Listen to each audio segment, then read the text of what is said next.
Hello friends, welcome to lyrical balance. അപ്പോൾ നമ്മൾ ഇന്ന് പഠിക്കാൻ പോകുന്നത് പോസ്റ്റ് സെക്കൻഡ് വേൾഡ് വാർ ലിറ്ററേച്ചറിനെ പറ്റിയാണ്. നമുക്കറിയാം, സെക്കൻഡ് വേൾഡ് വാർ എന്ന് പറഞ്ഞു കഴിഞ്ഞാൽ ഹൊറേഴ്സിൻ്റെയും വയലൻസിൻ്റെയും ഡിസാസ്റ്ററിൻ്റെയും ഒക്കെ ഒരു പീരീഡ് ആയിരുന്നു. അപ്പോൾ ഈ പോസ്റ്റ് സെക്കൻഡ് വേൾഡ് വാർ ലിറ്ററേച്ചറിലെ റൈറ്റേഴ്സ് കൂടുതലും ഫോക്കസ് ചെയ്തത് സെക്കൻഡ് വേൾഡ് വാർ കാരണം നശിച്ചു പോയ ഒരു കാലഘട്ടത്തെയും ആ കാലഘട്ടത്തിൽ ജീവിച്ചിരുന്ന ആൾക്കാരുടെ മാനസിക സമ്മർദ്ദത്തെയുമാണ്. അതായത് അവരുടെ സൈക്കോളജിക്കൽ ഡിലമാസിനാണ് സെക്കൻഡ് വേൾഡ് വാർ റൈറ്റേഴ്സ് കൂടുതലും ഫോക്കസ് കൊടുത്തത്. സന്തോഷത്തിന്റെ ഒരു തരി പോലും അവരുടെ ജീവിതത്തിൽ ഉണ്ടായിരുന്നില്ല. നമുക്കിനി പഠിക്കാനുള്ള ടേമാണ് പോസ്റ്റ് മോഡേണിസം. 1960 കാലഘട്ടങ്ങളിലുണ്ടായ ഒരു ഇന്റലക്ച്വൽ റെവല്യൂഷനാണ് പോസ്റ്റ് മോഡേണിസം. അതുപോലെ തന്നെ ലിറ്ററേച്ചറിനെയും ഫൈൻ ആർട്സിനെയും ഒക്കെ വളരെയധികം ഇൻഫ്ലുവൻസ് ചെയ്ത ഒരു ഫിലോസഫിയും ക്രിട്ടിക്കൽ അപ്രോച്ചുമാണ് പോസ്റ്റ് മോഡേണിസം. പോസ്റ്റ് മോഡേണിസം ഇക്ലെറ്റിക്കും അമോർഫസുമാണ്. ഇക്ലെറ്റിക് എന്ന് പറഞ്ഞു കഴിഞ്ഞാൽ പല പല സോഴ്സുകളുടെയോ സ്റ്റൈലുകളുടെയോ ഒരു കോമ്പോസിഷനാണ് പറയുന്നത്. അതായത് ആക്ച്വലി പറയുമ്പോൾ ഒരു ഹെട്രോജീനിയസ് കോമ്പോസിഷനാണ് പോസ്റ്റ് മോഡേണിസം. അതുപോലെ തന്നെ പോസ്റ്റ് മോഡേണിസത്തിന് ഒരു ഡെഫിനിറ്റ് ഫോമോ സ്റ്റൈലോ സ്ട്രക്ചറോ അങ്ങനെയൊന്നുമില്ല. പോസ്റ്റ് മോഡേണിസം അതോറിറ്റിയുടെ സിംബൽസിനെ എല്ലാം റിജക്റ്റ് ചെയ്യുന്നു. അതുപോലെ തന്നെ എല്ലാ കാര്യങ്ങൾക്കും ഒരു എക്സ്പ്ലനേഷൻ അല്ലെങ്കിൽ ഒരു റീസൺ പോസ്റ്റ് മോഡേണിസം ഓഫർ ചെയ്തു. പോസ്റ്റ് മോഡേണിസം ഇൻഡിജീനസ് ആയിട്ടുള്ള, അതായത് നേറ്റീവ് ആയിട്ടുള്ളതോ ലോക്കൽ ആയിട്ടുള്ള കാര്യങ്ങൾക്കാണ് പ്രയോറിറ്റി കൊടുത്തത്. മൾട്ടിപ്ലിസിറ്റിയും ഫ്രാഗ്മെന്റേഷനും ഫ്ലൂയിഡിറ്റിയുമാണ് പോസ്റ്റ് മോഡേണിസത്തിന്റെ ഹോൾമാർക്സ്. അപ്പോൾ പോസ്റ്റ് മോഡേൺ റൈറ്റിംഗ് എന്ന് പറയുമ്പോൾ പല പല ലിറ്റററി ജോൺറസിൻ്റെയും പല പല കൾച്ചറിൻ്റെയും ആർട്ടിൻ്റെയും സ്റ്റൈലിൻ്റെയും ഒക്കെ ഒരു മിക്സാണ്. ഇതിൽ പാരഡി ഉണ്ട്, പോപ്പ് സോങ്സ് ഉണ്ട്, അഡ്വർടൈസിങ് സ്ലോഗൻസ് ഉണ്ട്, അതുപോലെ തന്നെ പബ് ടോക്കും ഉണ്ട്. ഇനി നമുക്ക് പഠിക്കാനുള്ളത് പോസ്റ്റ് സെക്കൻഡ് വേൾഡ് വാർ ലിറ്ററേച്ചറിലെ പോയട്രിയെ പറ്റിയാണ്. പോസ്റ്റ് വാർ പോയട്രിയിലെ ഏറ്റവും ഇമ്പോർട്ടൻ്റ് ഫീച്ചറാണ് ആബ്സെൻസ് ഓഫ് പൊളിറ്റിക്കൽ കോൺഷ്യസ്നസ്, രാഷ്ട്രീയ ബോധത്തിന്റെ ആബ്സെൻസ്. ലെഫ്റ്റ് വിങ് പൊളിറ്റിക്കൽ ഐഡിയോളജീസിൽ നിന്നും ഫ്രീ ആണ് പോസ്റ്റ് വാർ പോയട്രി. അപ്പോൾ ഇതിൽ നമുക്ക് ആദ്യം പഠിക്കാനുള്ളതാണ് അപ്പോക്കലിപ്റ്റിക് പോയട്രി. അപ്പോക്കലിപ്റ്റിക് മൂവ്മെന്റ് എന്ന് പറഞ്ഞു കഴിഞ്ഞാൽ 1940 കാലഘട്ടങ്ങളിൽ JF ഹെൻറിയും ഹെൻറി ട്രീസും കൂടി നടത്തിയ ഒരു നോട്ടബിൾ പോയറ്റിക് മൂവ്മെന്റ് ആണ് apocalyptic movement. Left wing political ഐഡിയൽസിന് എതിരെയുള്ള ഒരു പ്രൊട്ടസ്റ്റ് മൂവ്മെന്റ് ആയിരുന്നു അപ്പോക്കലിപ്റ്റിക് മൂവ്മെന്റ്. ഈ മൂവ്മെന്റ് ഒബ്ജക്ട്സിന്റെ ലോകത്തിൽ നിന്നും മാറി സ്വപ്നങ്ങളുടെ ലോകത്തെ തുറന്നു കാട്ടി.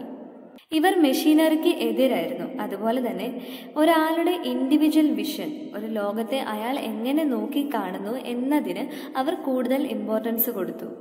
ഫേമസ് അപ്പോക്കലിപ്റ്റിക് പോയറ്റ്സ് ആണ് കാത്തലീൻ rain, David ഗാസ്കോയിൻ and ഡിലാൻ Thomas.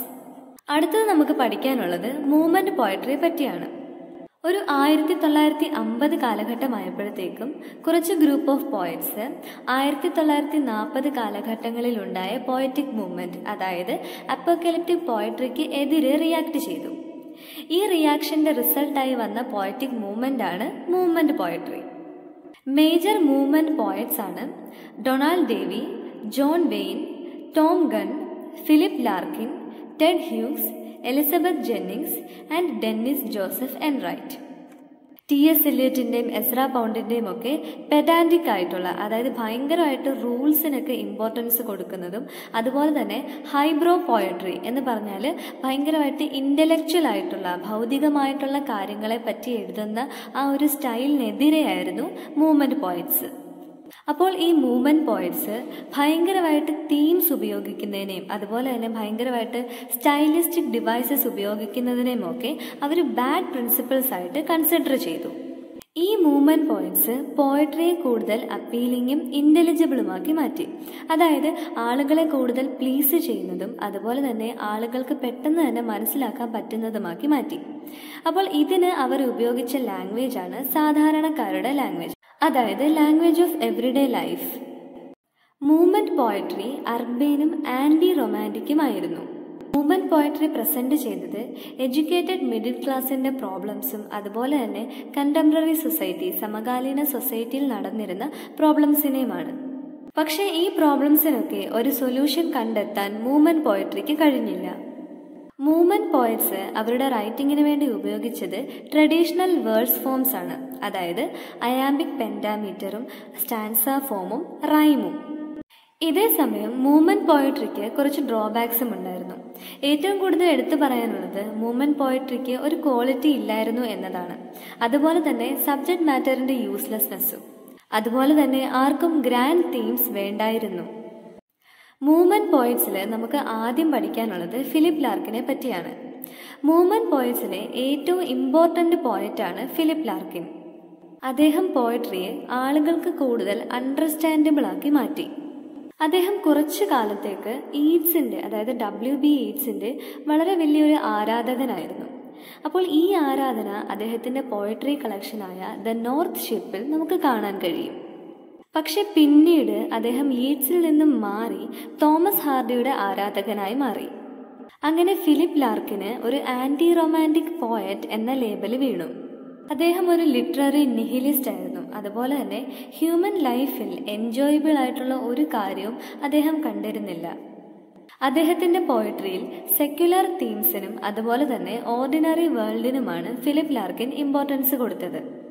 The laureate of the common man എന്ന് വിളിക്കുന്നത് ഫിലിപ്പ് ലാർക്കിനെയാണ്.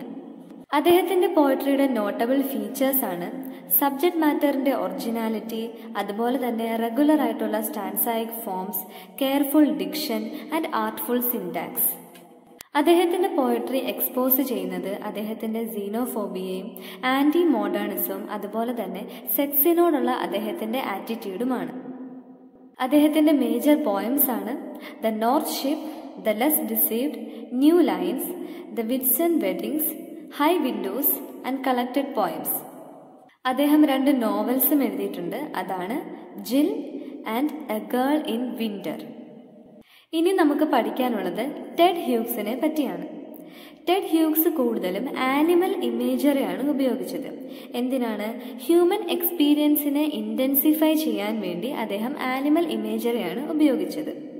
അദ്ദേഹത്തിന്റെ പോയംസ് വായിക്കുമ്പോൾ നമുക്ക് ഈ ആനിമൽസിന്റെയൊക്കെ ഒരു ഫിസിക്കൽ പ്രസൻസും അവരുടെ സ്ട്രെങ്തും പവറും ഒക്കെ തന്നെ ഫീൽ ചെയ്യാൻ കഴിയും. അദ്ദേഹത്തിന്റെ പോയട്രി കളക്ഷന്റെ പേരാണ് the hawk in the rain. ഇതിൽ പറയുന്നത് അദ്ദേഹം ഒരു കുട്ടിയായിരുന്നപ്പോൾ അദ്ദേഹത്തിന്റെ നേറ്റീവ് പ്ലേസ് ആയ യോർക്ക്ഷയറിൽ ഫിഷിങ്ങിനും ഷൂട്ടിങ്ങിനും ഒക്കെ പോയതിന്റെ എക്സ്പീരിയൻസിനെ പറ്റിയാണ്. അദ്ദേഹത്തിന്റെ വേറെയും പോയട്രി കളക്ഷൻസ് ആണ് Lupercal, Wodwo, crow and birthday letters. നമുക്ക് അടുത്തത് പഠിക്കാനുള്ള പോയറ്റിന്റെ പേരാണ് Carol Ann Duffy. Carol Ann Duffy ഒരു ബ്രിട്ടീഷ് പോയറ്റും പ്ലേറൈറ്റുമാണ്. At present Carol Ann Duffy Manchester metropolitan യൂണിവേഴ്സിറ്റിയിലെ കണ്ടംപററി പോയട്രിയുടെ പ്രൊഫസറാണ്. 1999 ടെഡ് ഹ്യൂഗ്സിന്റെ മരണത്തിന് ശേഷം പോയറ്റ് ലൊറേറ്റ് ആയിട്ട് നിയർലി അപ്പോയിന്റ് ചെയ്തത് കരോൾ ആൻ ഡഫിയെ ആയിരുന്നു. പക്ഷേ ആ പോയറ്റ് ലൊറേറ്റ് പൊസിഷൻ ലഭിച്ചത് ആൻഡ്രൂ മോഷൻ ആയിരുന്നു. 2009 മെയ്യില് ബ്രിട്ടന്റെ പോയറ്റ് ലൊറേറ്റ് ആയിട്ട് കരോൾ ആൻ ഡഫിയെ ആദരിച്ചു. കരോൾ ആൻ ഡഫിയാണ് പോയറ്റ് ലൊറേറ്റ് ആവുന്ന ആദ്യത്തെ വിമനും അതുപോലെ തന്നെ ആദ്യത്തെ ലെസ്ബിയനും. ഒരു കുട്ടിയായിരുന്നപ്പോൾ തന്നെ കരോൾ ആൻ ഡഫി വളരെയധികം വായിക്കുമായിരുന്നു. അതുപോലെ തന്നെ തന്റെ 11ാം വയസ്സിൽ കരോൾ ആൻ ഡഫി പോയംസ് എഴുതാൻ തുടങ്ങി. ഒരു സ്ട്രോങ് ഫെമിനിസ്റ്റിക് വോയിസ് നമുക്ക് കരോൾ ആൻ ഡഫിയുടെ പോയട്രിയിൽ കാണാൻ കഴിയും. കരോൾ ആൻ ഡഫിയുടെ പോയട്രിയിലെ മേജർ തീംസ് ആണ് gender, oppression and violence. Carol കൂടുതലും എഴുതിയിരുന്നത് അവരുടെ ലൈഫിലെ എവറിഡേ എക്സ്പീരിയൻസസിനെ പറ്റിയാണ്. അതും വളരെ ഈസിലി ആക്സസിബിൾ ലാംഗ്വേജിലാണ് കരോൾ ആൻ ഡഫി എഴുതിയിരുന്നത്. കരോൾ പറയുകയാണ്, I like to use simple words but in a complicated way. Carol an ഡഫിയുടെ ബെസ്റ്റ് നോൺ പോയട്രി കളക്ഷൻസ് ആണ് standing nude, selling Manhattan, mean time and feminist gospels. Carol an ഡഫിയുടെ പോയട്രിയിൽ നമുക്ക് എടുത്തു പറയേണ്ടത് അവരുടെ love പോയംസിനെയാണ്. ഈ ലവ് പോയംസ് മൊണോലോഗ് ഫോമിലാണ് എഴുതിയിരിക്കുന്നത്. കരോൾ ആൻ ഡഫിയുടെ പോയട്രി കളക്ഷനായ ദ വേൾഡ്സ് വൈഫ് മിത്തിന്റെയും ഹിസ്റ്ററിയുടെയും ഒരു സബ്വേർഷനാണ്. ഇതിൽ കരോൾ ആൻ ഡഫി എക്സ്പ്രസ് ചെയ്യുന്നത് ഫേമസ് മെയിൽ ഫിഗേഴ്സ് ആയ പിലേറ്റിന്റെയും സിസിഫസിന്റെയും ഫ്രൂയിഡിന്റെയും ഡാർവിന്റെയും ഒക്കെ പിറകിലുണ്ടായിരുന്ന അല്ലെങ്കിൽ അവരെ സപ്പോർട്ട് ചെയ്ത വിമൻ ക്യാരക്ടേഴ്സിന്റെ കാഴ്ചപ്പാടുകളെയാണ്. ഇനി നമുക്ക് അടുത്തത് പഠിക്കാനുള്ളത് പോസ്റ്റ് സെക്കൻഡ് വേൾഡ് വാർ ലിറ്ററേച്ചറിലെ ഫിക്ഷനെ പറ്റിയാണ്. മോഡേണിസ്റ്റ് റൈറ്റേഴ്സ് ഫിക്ഷനിൽ ഉപയോഗിച്ചിരുന്ന റിയലിസത്തിന് എതിരെ റിയാക്ട് ചെയ്തു. അവർ നേരത്തെ റൈറ്റിംഗിൽ ഉപയോഗിച്ചിരുന്ന എസ്റ്റാബ്ലിഷ്ഡ് പാറ്റേൺസിനെയും കൺവെൻഷൻസിനെയുമൊക്കെ ബ്രേക്ക് ചെയ്ത് പുതിയ പുതിയ ടെക്നിക്കൽ ഇന്നോവേഷൻസ് ഇൻട്രൊഡ്യൂസ് ചെയ്തു. അവർ റിയാലിറ്റിക്ക് പുതിയ പുതിയ ഷേപ്പും ഫോമും നൽകി. പോസ്റ്റ് മോഡേണിസത്തിന്റെ അടുത്ത മാനിഫെസ്റ്റേഷനാണ് ആന്റി നോവൽ. ഈ ടൈപ്പ് ഓഫ് നോവലുകളിൽ ഒരു കണ്ടിന്യൂസ് ആയിട്ടുള്ള പ്ലോട്ട് സ്ട്രക്ചർ ഇല്ല. അതുപോലെ തന്നെ ഇതിന്റെ തുടക്കവും അവസാനവും ഒക്കെ അൺപ്രെഡിക്റ്റബിൾ ആയിരിക്കും. ഇവിടെ എക്സിസ്റ്റൻസിന്, ഒരു മനുഷ്യന്റെ എക്സിസ്റ്റൻസിന് വളരെയധികം ഇമ്പോർട്ടൻസ് കൊടുക്കുന്നുണ്ട്. അപ്പോൾ ഫിക്ഷനിൽ നമുക്ക് ആദ്യം പഠിക്കാനുള്ളത് ജോർജ് ഓർവെലിനെ പറ്റിയാണ്. ജോർജ് ഓർവെലിന്റെ ഒറിജിനൽ നെയിമാണ് എറിക് ആർതർ ബ്ലെയർ. ഇന്റർവോർ ഇയേഴ്സിൽ ബിലോങ് ചെയ്തിരുന്ന ഒരു നോവലിസ്റ്റും ജേർണലിസ്റ്റുമാണ് ജോർജ് ഓർവെൽ. അദ്ദേഹത്തിന്റെ ഏർലി വർക്ക്സായ ബർമീസ് ഡേയ്സിനും ദ റോഡ് ടു വൈഗാൻ പിയറിനും ഒത്തിരിയും പ്രശസ്തി നേടിയെടുക്കാൻ കഴിഞ്ഞില്ല. അദ്ദേഹം അദ്ദേഹത്തിന്റെ റൈറ്റിംഗിന് ഉപയോഗിച്ചത് പൊളിറ്റിക്കൽ അലിഗറിയാണ്. അദ്ദേഹത്തിന്റെ നോവലായ ആനിമൽ ഫാം അദ്ദേഹത്തിന് വളരെയധികം പ്രശസ്തി നേടിക്കൊടുത്തു. സോഷ്യലിസത്തിന് എതിരെയുള്ള ഒരു പൊളിറ്റിക്കൽ അലിഗറിയാണ് ആനിമൽ ഫാം. ഒരു ടോട്ടാലിറ്റേറിയൻ ഗവൺമെന്റ് അല്ലെങ്കിൽ ടോട്ടാലിറ്റേറിയൻ റൂളിനെതിരെയുള്ള ഒരു സറ്റയറാണ് ആനിമൽ ഫാം. ജോർജ് ഓർവെലിന്റെ ഫേമസ് ഡിസ്റ്റോപ്പിയൻ നോവലാണ് 1984. ഈ നോവലിലും ആനിമൽ ഫാമിൽ പറഞ്ഞിരിക്കുന്ന അതേ തീം തന്നെയാണ് പറയുന്നത്. അതായത് ഒരു ടോട്ടാലിറ്റേറിയൻ സ്റ്റേറ്റിന്റെ ഒരു ഗ്രൂസം പിക്ചർ, ഒരു ഹൊറിഫിക് ആയിട്ടുള്ളൊരു പിക്ചറാണ് ഈ നോവലിലും പ്രസന്റ് ചെയ്യുന്നത്. നമുക്ക് അടുത്തത് പഠിക്കാനുള്ളത് ഗ്രഹാം ഗ്രീനിനെ പറ്റിയാണ്. പോസ്റ്റ് വാർ പീരീഡിലെ ഒരു ബെസ്റ്റ് നോൺ നോവലിസ്റ്റാണ് ഗ്രീൻ. ഗ്രീൻ ഒരു നോവലിസ്റ്റും ഷോർട്ട് സ്റ്റോറി റൈറ്ററും പ്ലേ റൈറ്റും ജേർണലിസ്റ്റുമായിരുന്നു. അദ്ദേഹത്തിന്റെ നോവലുകളിലെ മേജർ സബ്ജക്ട് മാറ്റർ ആയിരുന്നു പൊളിറ്റിക്കലും മോറലുമായിട്ടുള്ള ഇഷ്യൂസ്. ബ്രിട്ടീഷ് നോവലിസ്റ്റും പ്ലേ റൈറ്റും പോയറ്റുമായ വില്യം ഗോൾഡിംഗ് ഗ്രഹാം ഗ്രീനിനെ ഡിസ്ക്രൈബ് ചെയ്തത് ഇങ്ങനെയാണ്: the ultimate chronicler of 20th century മാൻസ് consciousness and anxiety. Graham Greene അദ്ദേഹത്തിന്റെ ഫോർത്ത് നോവലായ സ്റ്റാംബോൾ ട്രെയിനിലൂടെയാണ് പ്രശസ്തനായത്. ഈ നോവൽ ഒരു ത്രില്ലറാണ്. ഗ്രഹാം ഗ്രീൻ അദ്ദേഹത്തിന്റെ ഫസ്റ്റ് ലൈൻ ഓഫ് നോവൽസിനെ എന്റർടൈൻമെന്റ്സ് എന്നാണ് വിളിച്ചിരുന്നത്. അദ്ദേഹത്തിന്റെ മേജർ നോവൽസ് ആണ് a gun for sale, the confidential agent and a short cut to hell. അദ്ദേഹത്തിന്റെ നോവൽസിലൊക്കെ കാത്തോലിസിസത്തിന്റെ ഒരു സ്ട്രോങ് ഫോഴ്സ് നമുക്ക് കാണാൻ കഴിയും. അദ്ദേഹത്തിന്റെ നോവൽസിന്റെ സെറ്റിംഗ് എന്ന് പറയുമ്പോൾ സീഡി ലാൻഡ്സ്കേപ്സ് ആണ്. ഇവിടെ ദൈവം ആബ്സെന്റ് ആണ്, പകരം തിന്മ വ്യാപിച്ചു കിടക്കുന്നു. ഗ്രഹാം ഗ്രീൻ അദ്ദേഹത്തിന്റെ ഫിക്ഷണൽ ലാൻഡ്സ്കേപ്പിനെ വിളിക്കുന്നത് ഗ്രീൻലാൻഡ് എന്നാണ്. ഇവിടെ അൺഹാപ്പിനെസ്സും സഫറിങ്സുമാണ് പ്രസന്റ് ആയിട്ടുള്ളത്. അതുപോലെ തന്നെ ഗ്രഹാം ഗ്രീൻ അദ്ദേഹത്തിന്റെ റൈറ്റിംഗ് സ്റ്റൈൽ അല്ലെങ്കിൽ നറേറ്റീവ് ടെക്നിക്കിന് വേണ്ടി ഉപയോഗിച്ചത് മൾട്ടിപ്പിൾ പോയിന്റ് ഓഫ് വ്യൂ ആണ്. നമുക്ക് അടുത്തത് പഠിക്കാനുള്ളത് സർ കിങ്സ്ലി അമ്മീസിനെ പറ്റിയാണ്. അദ്ദേഹം ഒരു നോവലിസ്റ്റ് മാത്രമല്ല, ഒരു പോയറ്റും ക്രിട്ടിക്കും ടീച്ചറുമായിരുന്നു.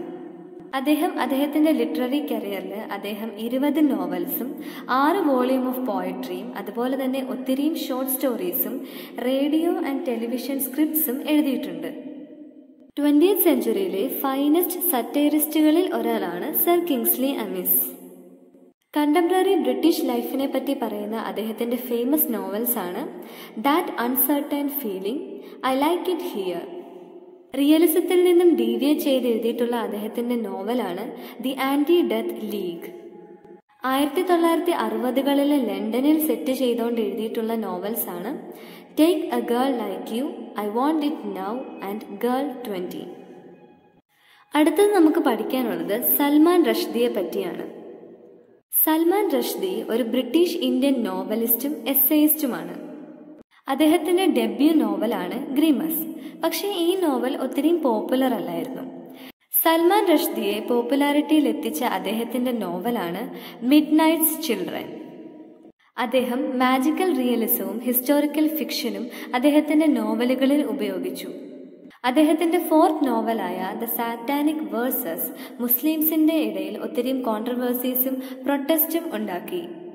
2012 പബ്ലിഷ് ചെയ്ത ജോസഫ് ആന്റൺ എ മെമ്മോയർ എന്ന വർക്ക് പ്രസന്റ് ചെയ്യുന്നത് ദ സാറ്റാനിക് വേഴ്സസിന് ശേഷമുണ്ടായ സൽമാൻ റഷ്ദിയുടെ ജീവിതത്തിലുണ്ടായ കോൺട്രവേഴ്സീസിനെയും പ്രൊട്ടസ്റ്റിനെയും ഒക്കെയാണ്. അദ്ദേഹത്തിൻ്റെ ഫേമസ് വർക്ക്സ് ആണ് the moor's last sigh, Shalimar the clown and Luka and the fire of life. അദ്ദേഹം നോൺ ഫിക്ഷൻ കളക്ഷൻസും എഴുതിയിട്ടുണ്ട്. അതിലൊന്നാണ് സ്റ്റെപ്പ് അക്രോസ് ദിസ് ലൈൻ. ഇനി നമുക്ക് പഠിക്കാനുള്ളത് ക്യാമ്പസ് നോവലിനെ പറ്റിയാണ്. ക്യാമ്പസ് നോവലിന്റെ സെറ്റിംഗ് നടക്കുന്നത് ഒരു യൂണിവേഴ്സിറ്റി ക്യാമ്പസിലാണ്. അതുപോലെ തന്നെ ഇതിൽ പറയുന്നത് മിഡിൽ ക്ലാസ് ഹീറോസിന്റെ സ്റ്റോറിയാണ്.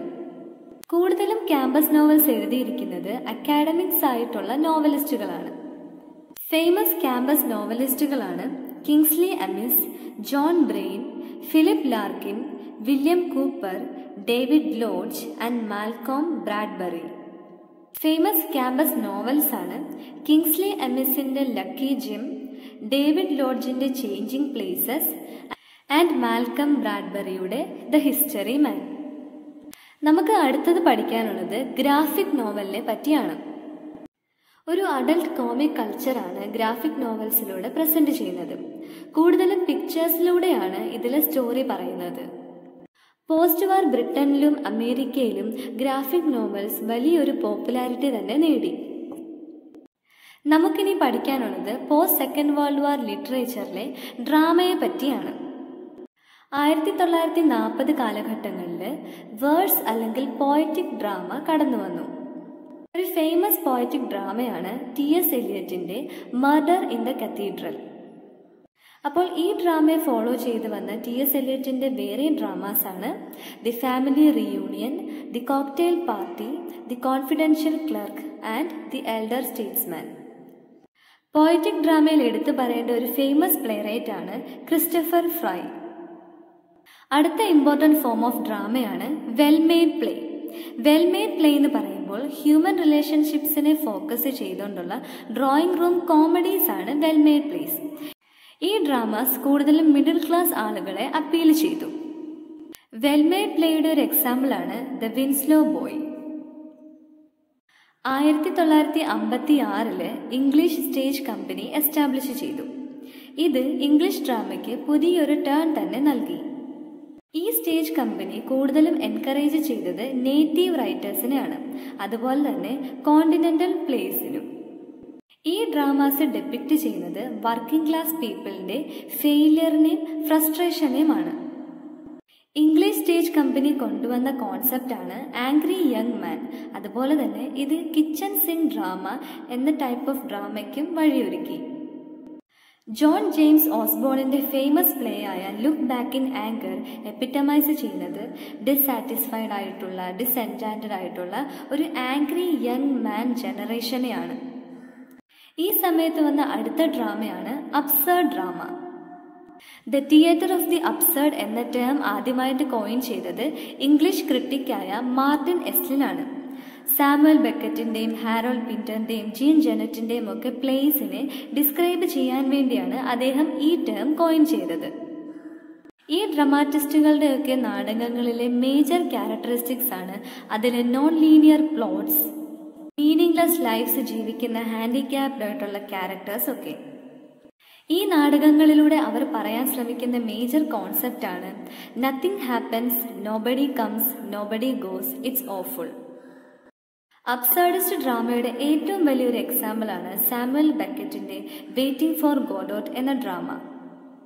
എക്സിസ്റ്റൻഷ്യൽ ഫിലോസഫേഴ്സ് ആയ ആൽബർട്ട് ക്യാമൂസും ജീൻ പോൾ സാർട്രെയും അബ്സേർഡ് ഡ്രാമയെ വളരെയധികം ഇൻഫ്ലുവൻസ് ചെയ്തു. ഇതിൽ നമുക്ക് ആദ്യം പഠിക്കാനുള്ളത് സാമുവൽ ബെക്കറ്റിനെ പറ്റിയാണ്. സാമുവൽ ബെക്കറ്റിന്റെ ഫസ്റ്റ് പബ്ലിഷ്ഡ് വർക്ക് എന്ന് പറയുന്നത് ജെയിംസ് ജോയ്സിനെ പറ്റിയുള്ള ഒരു എസ്സേ ആണ്. അബ്സേർഡ് ഡ്രാമയുടെ എക്സ്പൊണന്റ് ആണ് സാമുവൽ ബെക്കറ്റ്. ഫിക്ഷനിലും അദ്ദേഹം അദ്ദേഹത്തിന്റെ കഴിവ് തെളിയിച്ചിരുന്നു. ഫിക്ഷനിലുള്ള അദ്ദേഹത്തിന്റെ സക്സസ്ഫുൾ ട്രിലോഗിയാണ് Molloy, Malone Dies and The Unnamable. Samuel ബെക്കറ്റിന്റെ ഫസ്റ്റ് പ്ലേ ആണ് വെയിറ്റിംഗ് ഫോർ ഗോഡോട്ട്. ഇത് ഒറിജിനലി എഴുതിയിരുന്നത് ഫ്രഞ്ച് ലാംഗ്വേജിലായിരുന്നു. അത് കഴിഞ്ഞ് അദ്ദേഹം തന്നെയാണ് ഇത് ഇംഗ്ലീഷിലേക്ക് ട്രാൻസ്ലേറ്റ് ചെയ്തത്. ഡ്രമാറ്റിസ്റ്റുകളായ ഹാരോൾഡ് പിന്ററും ടോം സ്റ്റോപ്പേർഡുമൊക്കെ വളരെയധികം ഇൻസ്പയറായി ഈ നോവലിലൂടെ. ബെക്കറ്റിന്റെ അടുത്ത ഫേമസ് പ്ലേസ് ആണ് endgame, Krapp's last tape and breath. അദ്ദേഹത്തിന് 1969 നോബൽ പ്രൈസ് ലഭിച്ചു. നമുക്ക് അടുത്തത് പഠിക്കാനുള്ളത് ഹാരോൾഡ് പിന്ററിനെ പറ്റിയാണ്. മോഡേൺ ഡ്രമാറ്റിസ്റ്റുകളിലെ one of the most influential ഫിഗേഴ്സിൽ ഒരാളാണ് ഹാരോൾഡ് പിന്റർ. അദ്ദേഹം ഒരു പ്ലേ റൈറ്റും സ്ക്രീൻ പ്ലേ റൈറ്ററും ഡയറക്ടറും ഒക്കെ ആയിരുന്നു. അദ്ദേഹത്തിൻ്റെ ഡ്രമാറ്റിക് കരിയറിലെ ഡെബ്യൂ ഡ്രാമയാണ് ദ റൂം. അദ്ദേഹം മൊത്തം 29 പ്ലേസും 15 ഡ്രമാറ്റിക് സ്കെച്ചസും ക്രിയേറ്റ് ചെയ്തിട്ടുണ്ട്. ഹാരോൾഡ് പിന്റർ ആദ്യമായിട്ട് പ്രൊഡ്യൂസ് ചെയ്ത പ്ലേ ആണ് ദ ബർത്ത്ഡേ പാർട്ടി. ഹാരോൾഡ് പിന്ററിന് ഒരു ഡ്രമാറ്റിസ്റ്റ് എന്ന പേര് നൽകിയത് അദ്ദേഹത്തിൻ്റെ പ്ലേ ആയ ദ ഡം വെയിറ്റർ ആണ്. ഹാരോൾഡ് പിന്ററിൻ്റെ ഡ്രാമാസിൻ്റെ സെറ്റിംഗ് എന്ന് പറയുന്നത് സിംഗിൾ റൂംസിലും അതുപോലെ തന്നെ അദ്ദേഹം ഹൈലൈറ്റ് ചെയ്യുന്നത് സെക്ഷൽ പൊളിറ്റിക്സും എൻവിയും ബിട്രയലും ഒക്കെയാണ്. അടുത്തത് നമുക്ക് പഠിക്കാനുള്ളത് ടോം സ്റ്റോപ്പാർഡിനെ പറ്റിയാണ്. ടോം സ്റ്റോപ്പാർഡ് ഒരു ചെക്ക് ബോൺ ഇംഗ്ലീഷ് പ്ലേ റൈറ്റ് ആണ്. അദ്ദേഹം മൊത്തത്തിൽ 20 പ്ലേസ് എഴുതിയിട്ടുണ്ട്. അദ്ദേഹത്തിൻ്റെ ഫേമസ് ഡ്രാമാസ് ആണ് Rosencrantz and Guildenstern Are Dead, Jumpers, Arcadia, The Coast of Utopia and Rock and Roll. അദ്ദേഹം ഒരു തോട്ട് പ്രൊവോക്കിംഗ് ഡ്രമാറ്റിസ്റ്റ് ആണ്. അതായത് അദ്ദേഹത്തിൻ്റെ ഡ്രാമാസിലൂടെ പല പല ഐഡിയാസ് കൺവേ ചെയ്തു. ഇത് ആളുകളിൽ അല്ലെങ്കിൽ ഓഡിയൻസിൽ ഒരു ചിന്തയുണർത്തി. 1970 തൊട്ട് 1990 വരെയുള്ള കാലഘട്ടത്തെ ഡോമിനേറ്റ് ചെയ്തത് പ്രൊലിറ്റേറിയൻ ഡ്രാമ അല്ലെങ്കിൽ പൊളിറ്റിക്കൽ പ്ലേസ് ആയിരുന്നു. ബെർട്ടോൾഡ് ബ്രെച്റ്റിൽ നിന്നും ഇൻസ്പയർ ആയി അന്നത്തെ റാഡിക്കൽ പ്ലേറൈറ്റ്സ് ആയ കെറിൽ ചർച്ചിലും ഡേവിഡ് ഹെയറും പൊളിറ്റിക്കൽ സിസ്റ്റത്തിനെയും സോഷ്യൽ സിസ്റ്റത്തിനെയും ചലഞ്ച് ചെയ്തുകൊണ്ട് നാടകങ്ങൾ എഴുതി. 1990 കാലഘട്ടത്തെ ഡോമിനേറ്റ് ചെയ്ത ഡ്രാമയാണ് in your face drama. In your face ഡ്രാമയിലെ മേജർ പ്ലേറൈറ്റ്സ് ആണ് Sarah Kane, Anthony Neilson and Mark Ravenhill. ഇൻ യുവർ ഫേസ് ഡ്രാമ ഡീല് ചെയ്യുന്നത് കണ്ടംപററി ലൈഫിലെ ഇവൻറ്റ്സ് ആയ മർഡർ, റേപ്പ്, സെക്ഷൽ അബ്യൂസിനെയൊക്കെയാണ്. അവർ കൂടുതലും അതിലെ ക്യാരക്ടേഴ്സിൻ്റെ ഇമോഷണൽ ട്രോമയ്ക്ക് ഇമ്പോർട്ടൻസ് കൊടുക്കുന്നു. നമ്മുടെ ഈ പ്രസന്റ് ഡേ നോക്കുമ്പോൾ ഇംഗ്ലീഷ് ലിറ്ററേച്ചർ വളരെയധികം വൈഡൻ ചെയ്തു. അതിൻ്റെ സ്കോപ്പിലും റേഞ്ചിലുമൊക്കെ ഇംഗ്ലീഷ് ലിറ്ററേച്ചർ വളരെയധികം വൈഡൻ ചെയ്തു. ഇപ്പോൾ വെൽഷും സ്കോട്ടിഷും ഐറിഷ് റൈറ്റിംഗ്സും ഒക്കെ ഇംഗ്ലീഷ് ലിറ്ററേച്ചറിൻ്റെ ഒരു ഭാഗമായി ഇൻക്ലൂഡ് ചെയ്തിരിക്കുകയാണ്. അതുപോലെ തന്നെ പോസ്റ്റ് കൊളോണിയൽ ലിറ്ററേച്ചറും ഫോർമർ ബ്രിട്ടീഷ് കോളനീസിലെ ലിറ്ററേച്ചറുമൊക്കെ ഇംഗ്ലീഷ് ലിറ്ററേച്ചറിൽ ഇൻക്ലൂഡ് ചെയ്തിരിക്കുകയാണ്. ഇംഗ്ലീഷ് ലിറ്ററേച്ചറിൻ്റെയും ഇംഗ്ലീഷ് ലൈഫിൻ്റെയും ഒരു കോർണർ സ്റ്റോൺ ആണ് മൾട്ടി കൾച്ചറലിസം. അതുകൊണ്ട് തന്നെ ലിറ്ററേച്ചേഴ്സ് ഇൻ ഇംഗ്ലീഷ് എന്ന ടേമിനെ റീപ്ലേസ് ചെയ്യാൻ ഇംഗ്ലീഷ് ലിറ്ററേച്ചർ എന്ന ടേം വളരെ കറക്റ്റാണ്, വളരെ ആപ്റ്റാണ്. അപ്പോൾ ഫ്രണ്ട്സ്, നിങ്ങൾക്ക് ഈ മൊഡ്യൂൾ നന്നായിട്ട് മനസ്സിലായി എന്ന് വിശ്വസിക്കുന്നു. നിങ്ങൾ ഈ ടെക്സ്റ്റ് നന്നായിട്ട് വായിക്കാം. ഇതിൽ പറഞ്ഞിരിക്കുന്ന മേജർ പോയറ്റിക് മൂവ്മെൻറ്റ്സ്, അതുപോലെ തന്നെ ഡ്രാമ, പോയട്രി, ഫിക്ഷൻ, അതിൽ പറഞ്ഞിരിക്കുന്ന മേജർ റൈറ്റേഴ്സ്, ഇവരെയൊക്കെ പറ്റി നന്നായിട്ട് പഠിക്കുക. അതുപോലെ തന്നെ അവരുടെ വർക്ക്സും പഠിക്കാം. അപ്പോൾ എക്സാമിനൊക്കെ നന്നായിട്ട് പ്രിപ്പയർ ചെയ്ത് പോയിട്ട് നന്നായിട്ട് തന്നെ എഴുതുക. നമുക്ക് അടുത്തൊരു വീഡിയോയുമായി വീണ്ടും കാണാം. All the best.